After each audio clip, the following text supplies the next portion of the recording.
If these walls could talk. Some of the greatest baseball players to ever walk the face of the earth walked in that diamond. The immortal star himself, Babe Ruth. There's a new home run champion of all time, and it's Henry Aaron. Jackie Robinson pokes one into the left field stand. Just on this ground to his feet. What would they say? You feel like you're in an old-time baseball park. They had heard about the reputation about the pilgrimage coming to America's oldest ballpark. Rickwood Field is more than just baseball. Rickwood served as a gathering, bringing the whites and blacks together. Integration. It was a place where people could come together around something as American as apple pie. Women's history. They decked out Rickwood Field in banners that say justice and equality and votes for women. And the changing face of college football. It became such this cultural sports hub that you had all these other institutions wanting to play their games there. Rickwood Field. It is a place that is indelible to American history. If these walls could talk. Rickwood Field returned to glory. Rickwood Field has a history all its own. Tonight, we share it with you. Thanks for joining us. I'm Guy Rawlings. Yeah, and I'm Ryan Hennessy. Rickwood Field at the corner of 2nd Avenue West and 12th Street West has a tale unlike any other. Over the course of the next 60 minutes, we're going to take you through it all. Before we dive in, let's hear from the guys who know Rickwood best, what they think makes the park more special than any other. You feel like you're in an old-time baseball park. There aren't concessions everywhere. There aren't executive suites. It's something that stands, and as you get older, you really cherish the things that you grew up with. One of those things that Birmingham has that is indispensable, and it's also something that you can't duplicate. People in Birmingham do not realize how many people from across the country come to Rickwood Field. As he said, people from across the country are coming to our city to pay homage to the hallowed ground that is Rickwood Field. Yeah, 181 Hall of Famers have played, managed, or umpired a game at the ballpark in the West End. Guys like Babe, Hank, Willie, and Satchel. Before we get ahead of ourselves, let's take you back to the beginning. This grand old ballpark opened in August 1910. To put that into perspective, that's 2 years before the Titanic sank, before World War I, and nearly a decade before women had the right to vote. We've dug up a newspaper article from the days just before it opened. The excitement palpable around the Magic City at the time. The park got its name from a contest held in the newspapers. The winning submission combined the first and last name of the Baron's owner who built the park. His name, Rick Woodward. When it opened, it drew the eyes of the major leagues. The Philadelphia Phillies, Cincinnati Reds, and Pittsburgh Pirates all hosted spring training at Rickwood. The New York Yankees noticed, and the Sultan of SWAT came to the Magic City. This picture is one of the most famous ever taken at the park. Babe Ruth posing with 5 young boys at Rickwood. That's in April of 1929. That day, 6,000 people saw Ruth and Lou Gehrig put on a show, beating the Barons. That score was 10-6. Major League Baseball is ready to write another chapter in Rickwood's long, storied history.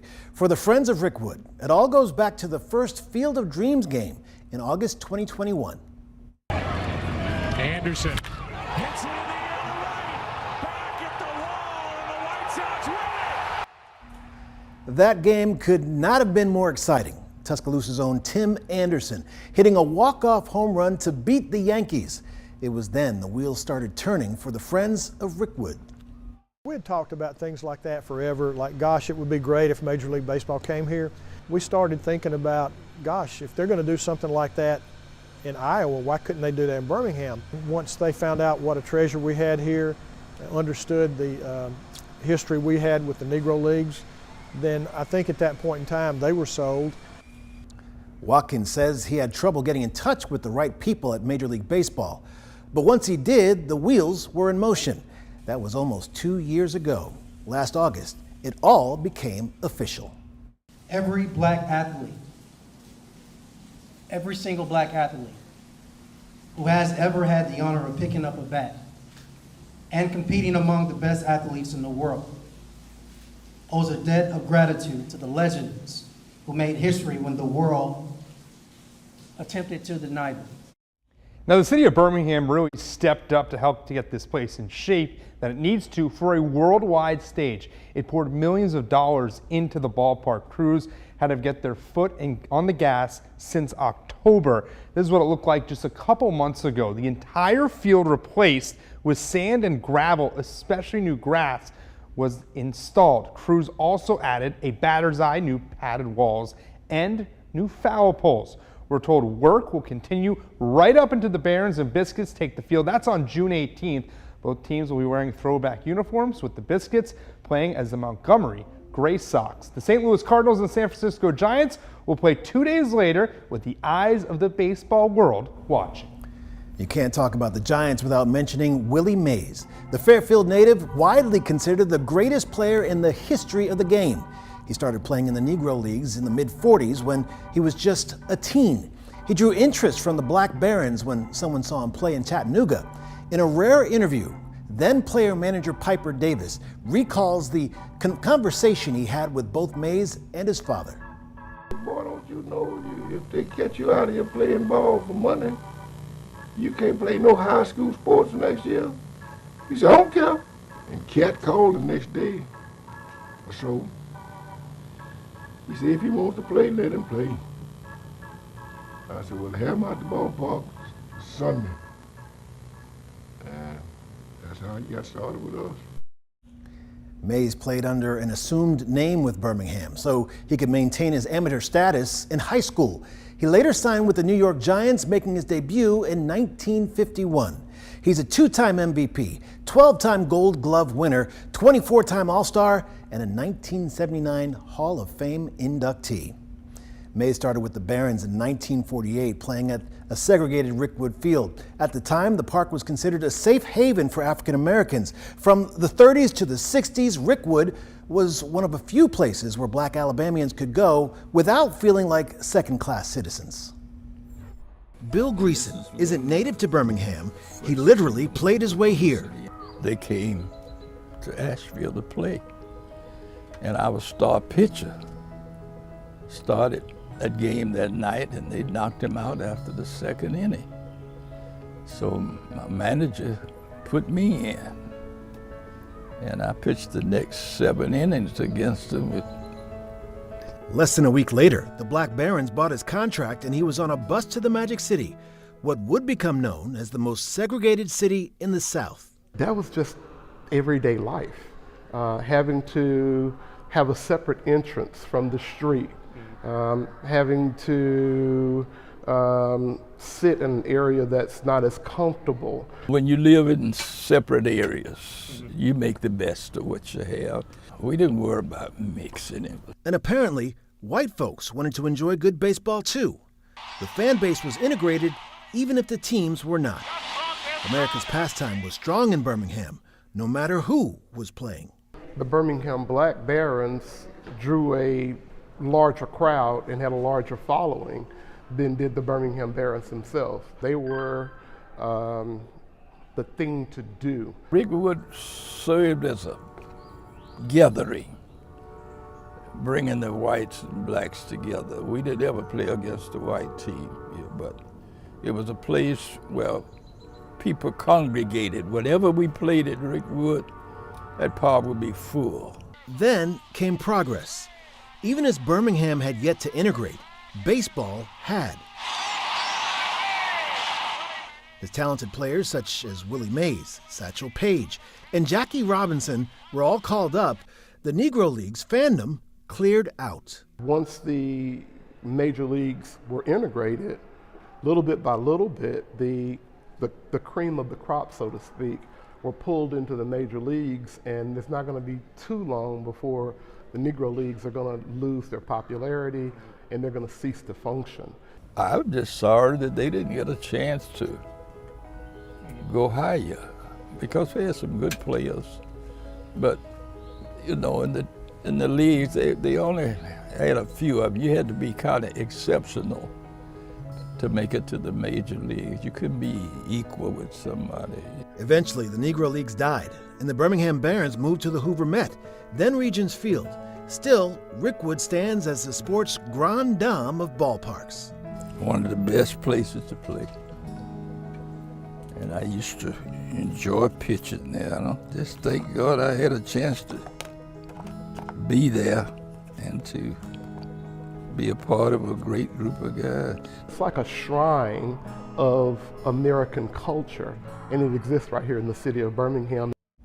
The first integrated Birmingham Barons team played at Rickwood in 1964 with names like Bert Campiner's Tony La Russa and Blue Moon Odom. Contrary to popular belief, the team did not play their first integrated game in Birmingham's history. There were 4 played 10 years earlier than that, largely forgotten. As WVTM 13's Carl Wade reports, it all started when Birmingham's Public Safety Commissioner Bull Connor got caught breaking the law. Bull Connor is found in a hotel room on a Friday night with his secretary. He faces 4 charges, including joint occupants of a room. He's never convicted, but he is impeached and agrees never to run for office again.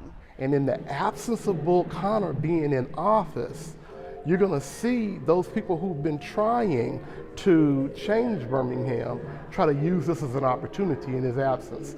With Connor gone, Reverend Fred Shuttlesworth pushed for integration of the Birmingham Police Department. He and others would also push for a repeal of the Checkers Law, which banned African Americans from playing any kind of game or sport with white people. In January 1954, the City Commission made an unexpected breakthrough. Instead of standing on the principles of segregation, the leaders of the city of Birmingham started to see that they could push that off to the side, especially without the presence of a strong advocate of segregation. In the papers at the time, it amounted to little more than a footnote. Mayor James Morgan is quoted as saying, "Birmingham is the only city with such a law, and the law was not needed." Just 3 months later, history would be made at Rickwood Field. 4 integrated games in 4 days, starting in early April, a first for the city. In the bottom of the first, St. Louis Cardinals right fielder Tom Alston, a black man from North Carolina, stepped into the batter's box to face White Sox pitcher and Birmingham native Virgil Trucks. The stands were always integrated, but now the players themselves in the dugout could be integrated as well. Among the notable players to be on the field in that 4-day stretch, Hank Aaron, Stan Musial, and Willie Mays. Thousands of people showed up to witness a sight they had never seen before. Unfortunately, integration would be fleeting. Just 2 months later, people in Birmingham voted to overturn the City Commission's decision, tightening other segregation laws in the process.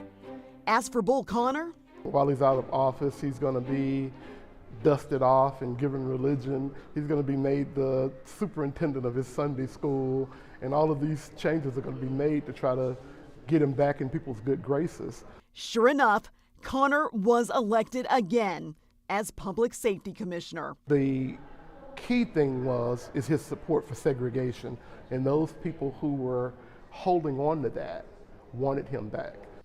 With Connor in office again, the fight for civil rights would take a step backwards. Change wouldn't come to Birmingham for another decade. But for a few days in April 1954, color didn't matter at Rickwood Field. It was the place to be. It was the cream of the crop, like the best professional football area you could get. Still to come, how Rickwood is responsible for changing the face of college football. Plus, the connection between Coach Paul Bryant and Rickwood Field, how a star actress from Hollywood ruined his day at the ballpark.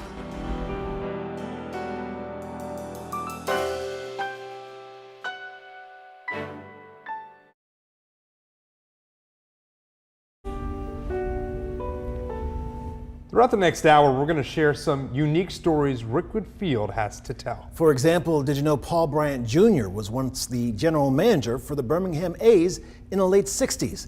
At the time, one of the guys on the team was married to Hollywood starlet Mamie Van Doren. She was one of the most popular women in entertainment. Van Doren was scheduled to throw out the first pitch on opening day, 1967. For whatever reason, that didn't happen. In a desperate state, Paul Bryant Jr. called his dad to take her place. Here's Friends of Rickwood member Joe DeLeonard with a personal memory of that day. I'm right up on the curve and I have this little bitty program. And I'm looking and I look up and I see the biggest man I've ever seen in my life, and I'm looking straight up at him. And I'm staring a hole at him because I know him, but he's not in the place that I'm familiar with seeing him. My dad comes back from the ticket window. He snatches that program out. He goes, "Coach Bryant, would you please sign this?" To make matters worse, Coach Bryant couldn't get into the game. Will Call didn't have his tickets, and no one could find Paul Jr. From all accounts, Coach Bryant was steaming. Yeah, and of course, he did get in and threw that first pitch. It's just one of ways that Rickwood is tied to football. But it's much deeper than that one day. Back in the 1910s and 1920s, both Alabama and Auburn played their home games at Rickwood Field.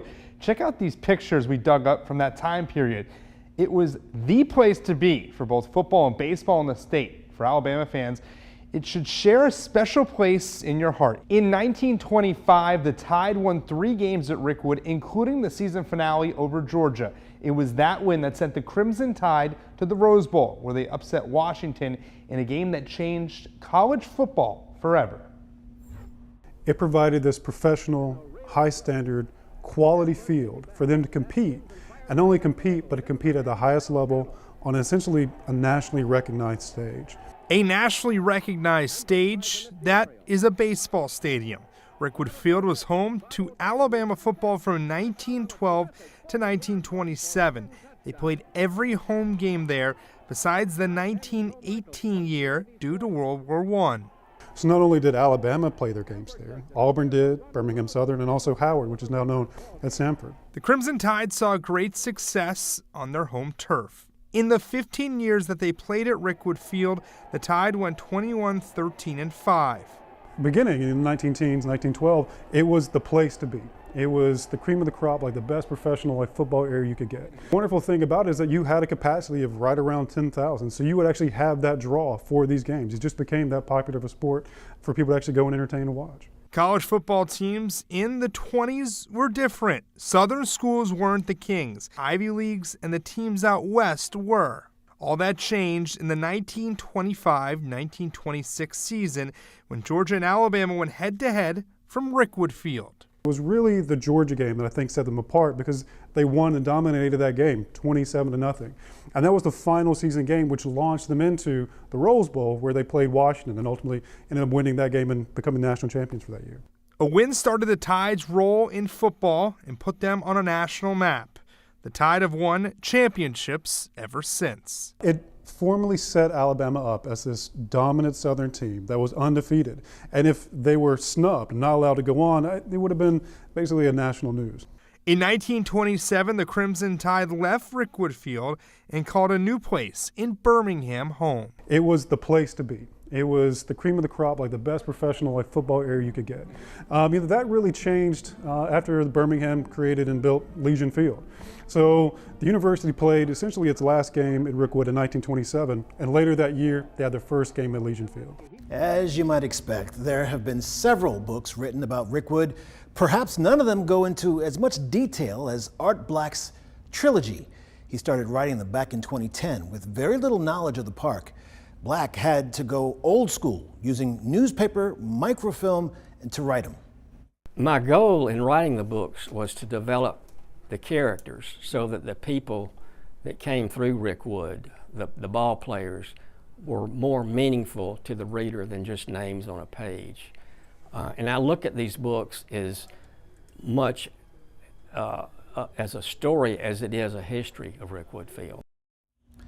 All of those books are available on Amazon or at Rickwood Field. Don't get me wrong, I wouldn't trade it for a major league ball career. Still to come, we put a spotlight on the men who played at Rickwood, but not under the banner of organized baseball.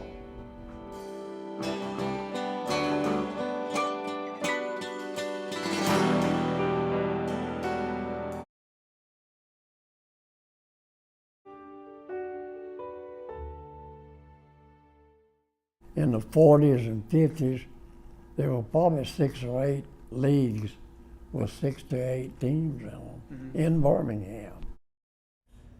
Rickwood Field's long baseball history isn't just about the Barons and Black Barons. In the same era, when those teams were drawing thousands, other teams also called the park home. Yeah, they were part of an industrial league. WVTM 13's Brittany Decker highlights the life of George Hamilton, who spent decades playing the game he loved.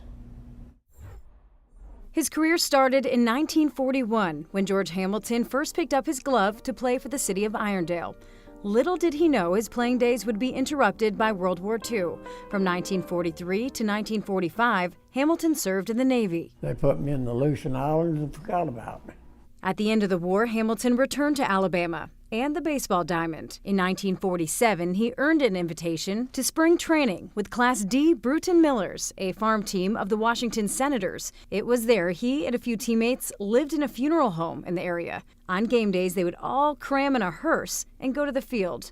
Unfortunately, Hamilton's wife got sick. He was granted a release, returned home, and got a job with Birmingham Slag, which led to his first games in the industrial leagues at Rickwood Field. Nobody can get me out at Rickwood. I just love to hit out there. Over the next few years, he got a chance to play against major leaguers who would come through on barnstorming tours, including former Baron and future Red Sox legend Walt Dropo. The man had the biggest foot you ever saw. I know it was that long. He hit a ball to left field for a double. Well, they threw the ball in, and I caught it and turned around, and all I could see was that foot sticking there. When he wasn't playing at Rickwood, Hamilton was at the park to watch the Barons and Black Barons. In 1948, he was in the stands to see a 17-year-old rookie named Willie Mays. The best. He could cover more ground in the outfield than anybody I ever saw. And he was a good hitter. Segregation never seemed to bother him. He grew up all over the South before settling in Alabama. One of his earliest memories is playing with 5 other kids, some white and some black. We even went skinny dipping together, and we were friends. We were buddies. And that gave me a different view on segregation than most people would get. On the diamond, Hamilton would play with Trussville, Fairview, Leeds, and the powerhouse of the industrial leagues, Alabama Cast Iron Pipe. He even got to play one more minor league season with the Opelika Owls in 1950. Hamilton called it a career in 1956. Even then, he continued to coach, which led to a new love for the game of softball. I managed the team when I was 93. I gave it up. And I was affiliated, either played softball and baseball, or say one of the 2 sports or both of them, for 9 decades. A life well lived. Mr. Hamilton passed away just a couple of months ago at the age of 102. George Hamilton survived 3 children, 4 grandchildren, and 4 great-grandchildren. The Barons are not important enough to us to put more money into Rickwood Field, and if they want to go, they can go. Still to come tonight, a one-on-one conversation with Kathy Clarkson, the wife of the former Barons owner, and she explains what went into bringing the team back to Birmingham and ultimately leaving Rickwood Field.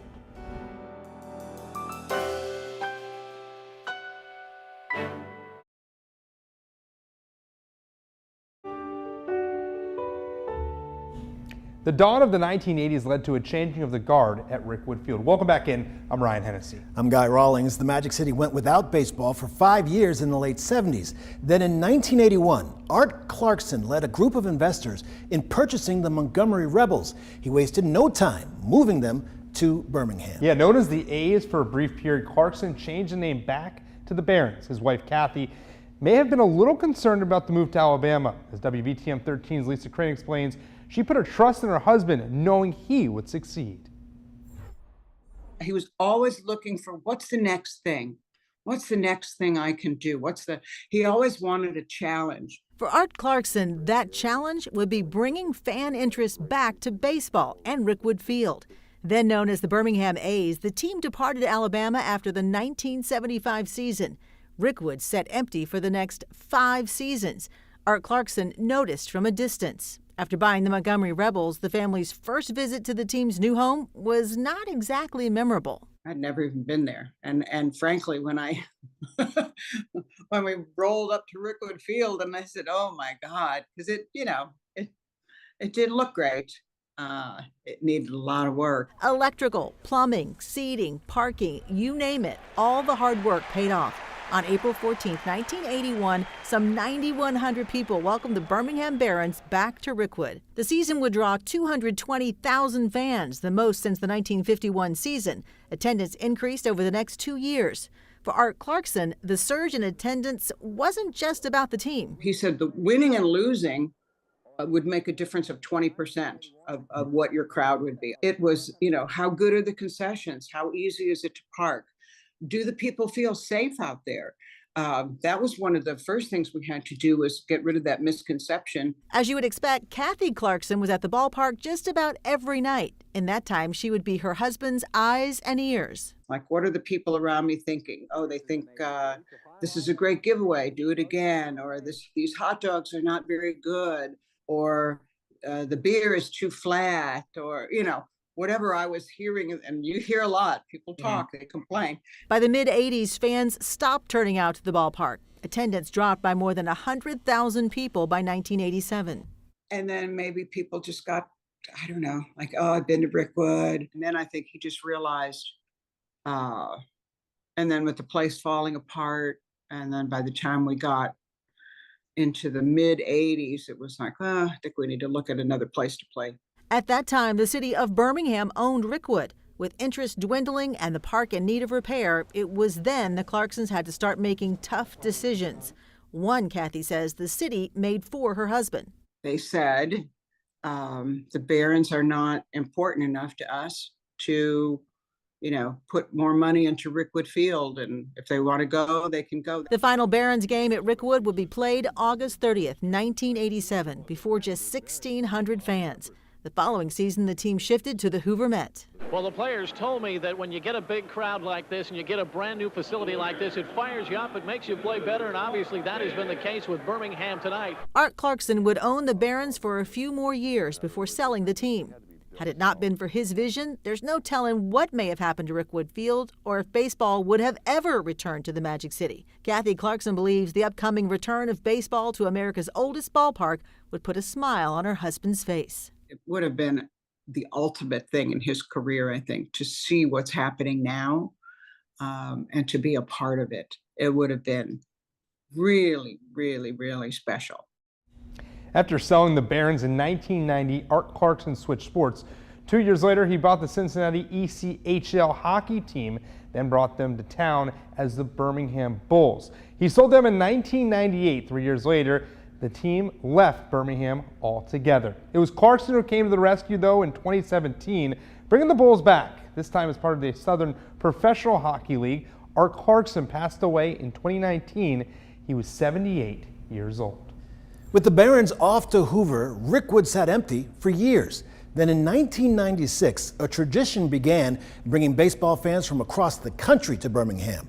Players decked out in throwback uniforms. It really gave you the feel of the way baseball used to be played at the park.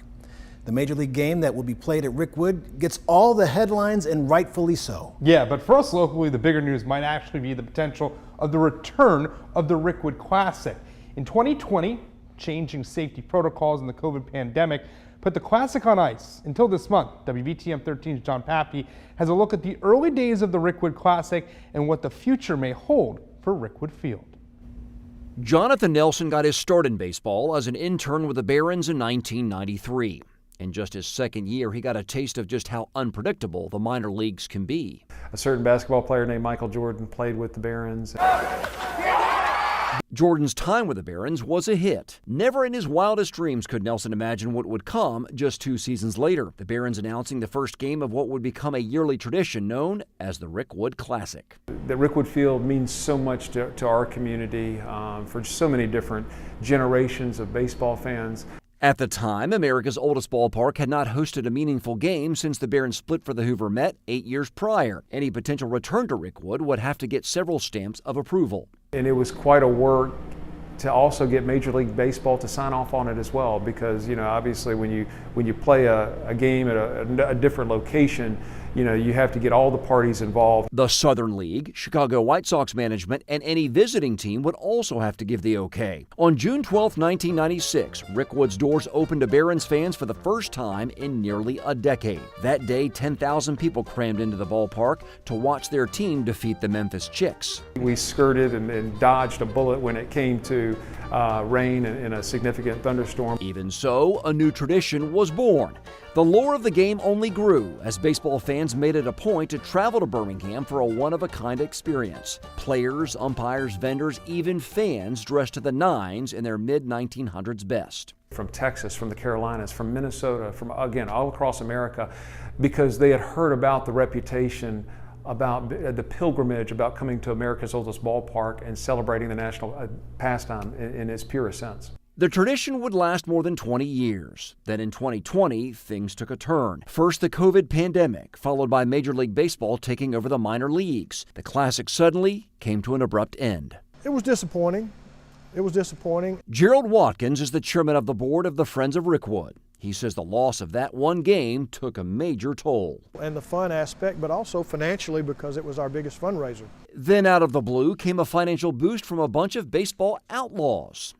Ladies and gents, this is the moment you've waited for. Enter the Savannah Bananas. The ragtag bunch played a few games at Rickwood in 2022 and 2023. That probably could have happened even if the Rickwood Classic had continued, but financially it replaced the Rickwood Classic, and we were able to keep going and keep doing what we do. Now the attention turns to the Barons' return to Rickwood. For fans, there's just one question. Is the Classic back for good? We're continuing to plan. Moving forward in 2025, we look forward to resuming the tradition of the Rickwood Classic. Which is good news for Nelson, Watkins, and baseball fans across the nation. Any great name in the history of baseball played here. Babe Ruth, Jackie Robinson, Ty Cobb, Satchel Paige. To recognize just the hallowed grounds of so many great players, teams, personalities that contributed to the unbelievable legacy of America's pastime is just off the charts. With the tribute to the Negro Leagues just around the corner, it's important to make sure Rickwood Field looks good. A Major League game brings Major League expectations. The city has poured millions into Rickwood to make sure it shines. That includes new dugouts, bullpens, and a new playing surface. Taking care of America's oldest ballpark is a tall task. It might surprise you whose job it is to do just that. WVTM 13's Julian Mitchell introduces you to the three-man crew who take care of Rickwood day in and day out. 21 is a milestone age by itself. Now imagine the care of a historic baseball field is all in your hands. Luck, I guess. Jabril Weir may have started with luck, but it's been a lot of work since. Weir got some help from his mentor, but for 2 years he was solo as the head groundskeeper at Rickwood. Taking care of the side, from cutting it, watering it, from taking care of the infield, from repairing the mound, the plate.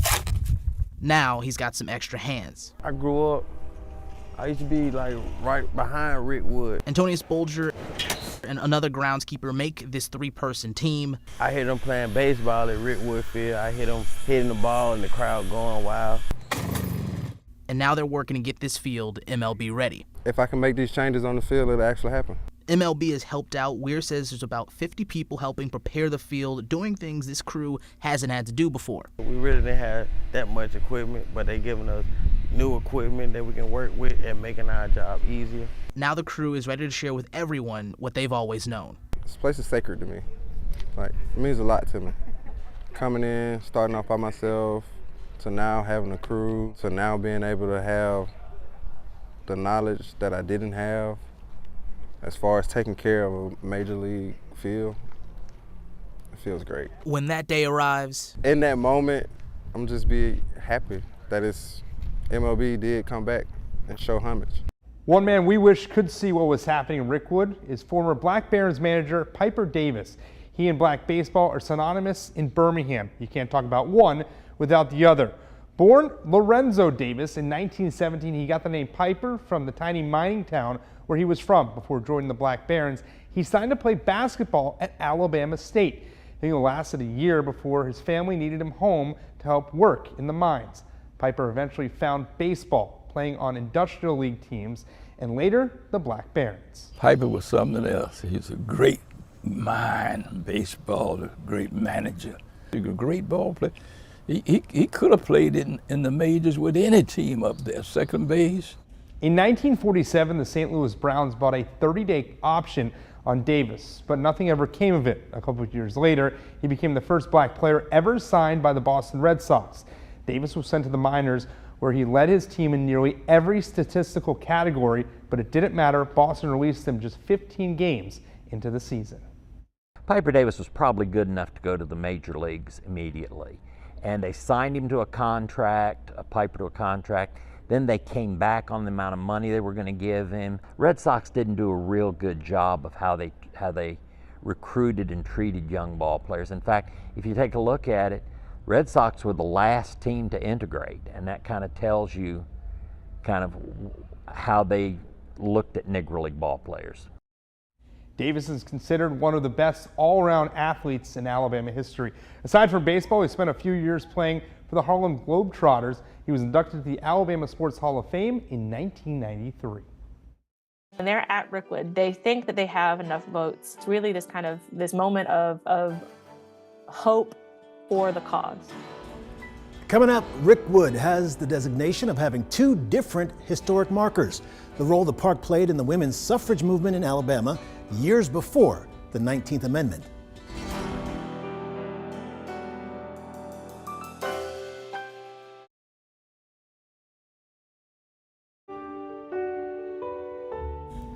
One of the strangest games ever played in Alabama and maybe anywhere happened at Rickwood back in 1938. Yeah, St. Elias Catholic Church, nicknamed the Saints, taking on inmates from Kilby Correctional.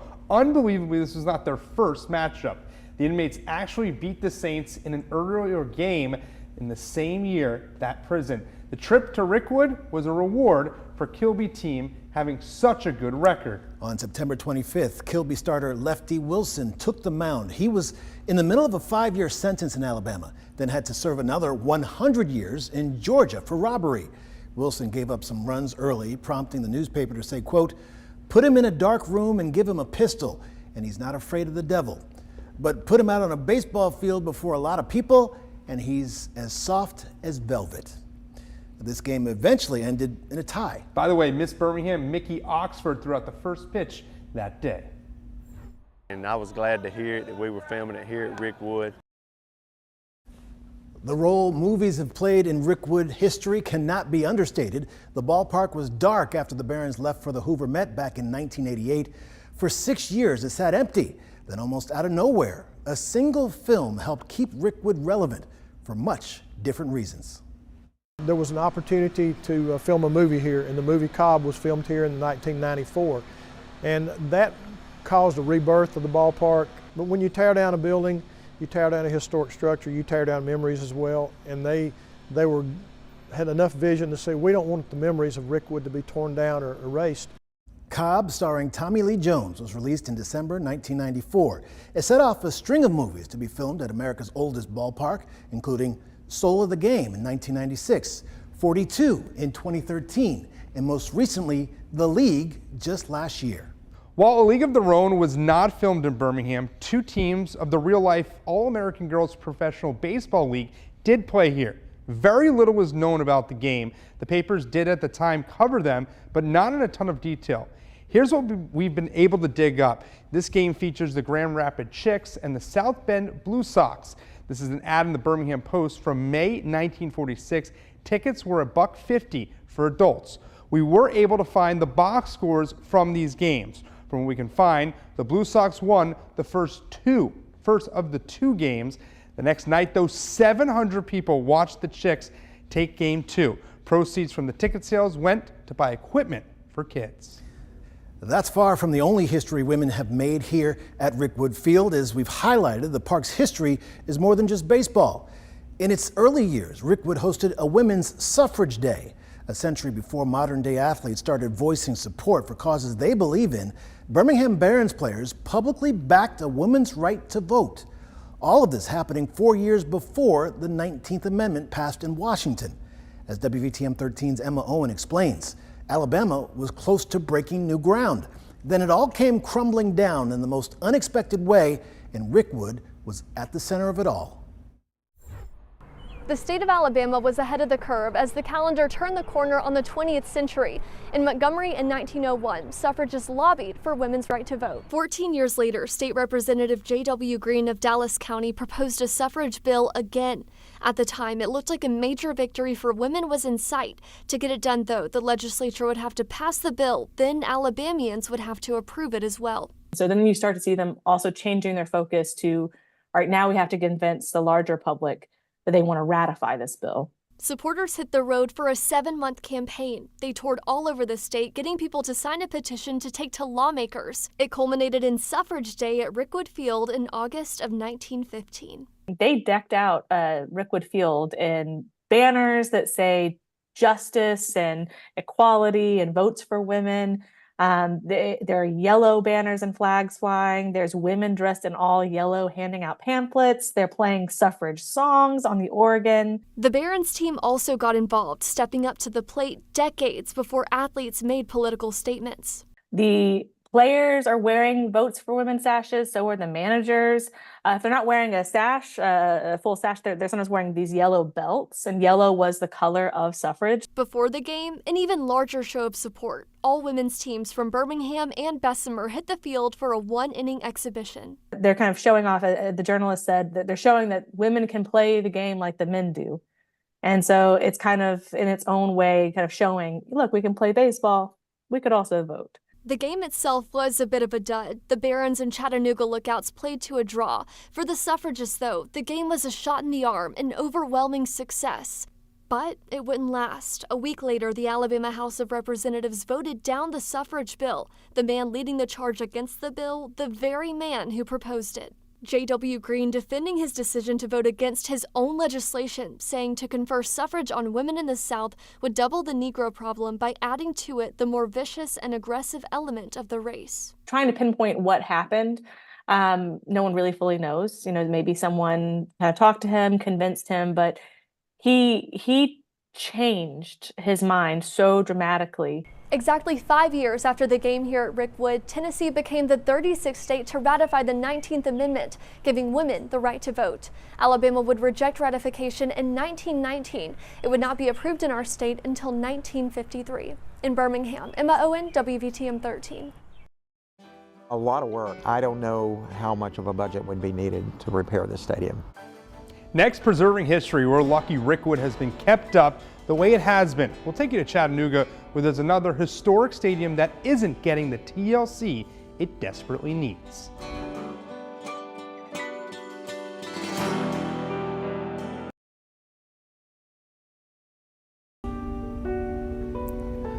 Finally tonight, there are just 7 Negro League stadiums still standing, including Rickwood Field.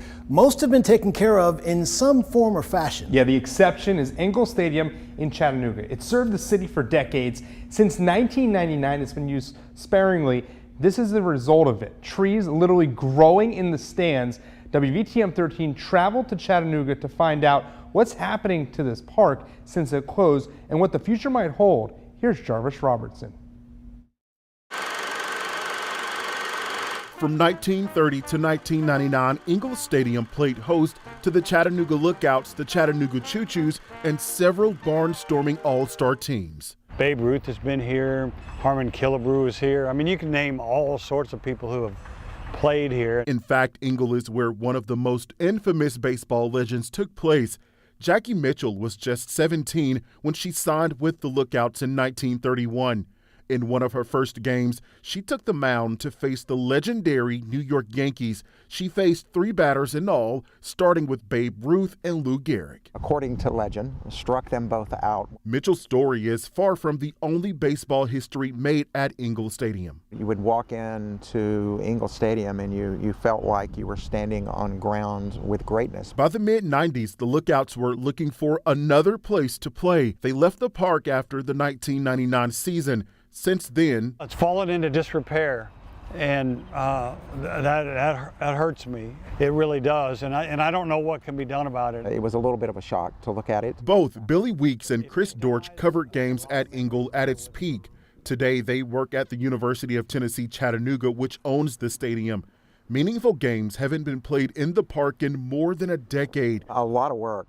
I don't know how much of a budget would be needed to repair the stadium. It's an institution that needs to be preserved. With Major League Baseball expanding to play special games in Dyersville, Iowa, and at our own Rickwood Field, Weeks and Dortch are making a plea to the MLB. Come down here and take a look at it. Realize what took place here. You never know. Anything could happen here. Until then, keeping Ingle Stadium standing and giving it the TLC it deserves is priority number one. If it dies, a lot of memories die with it. Jarvis Robertson, WVTM 13. Yeah, historical places like Ingle Stadium and Rickwood Field have a meaning deeper than baseball. As we send you out tonight, listen to what Birmingham's Grand Ole Stadium means to the people we spoke with. Have a good night. Take me out to the ball game. Take me out with the crowd.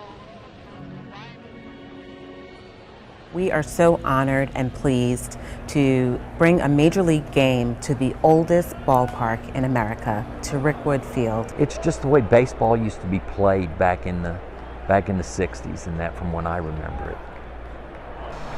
I remember coming out here and watching Reggie Jackson hit home runs. I remember Gene Tennis in 1969. Those are my best memories. Most people that went to Rickwood went there not only to watch a ball game, but to enjoy it and have a good time and talk to people.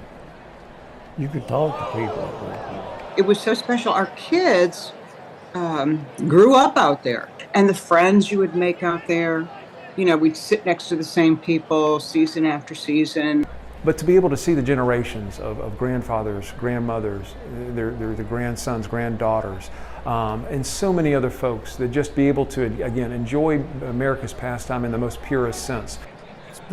It's been here forever. It's the oldest. So it's something that stands. Some of the greatest baseball players to ever walk the face of the earth walked that diamond. And so it's like a shrine of American culture, and it exists right here in the city of Birmingham.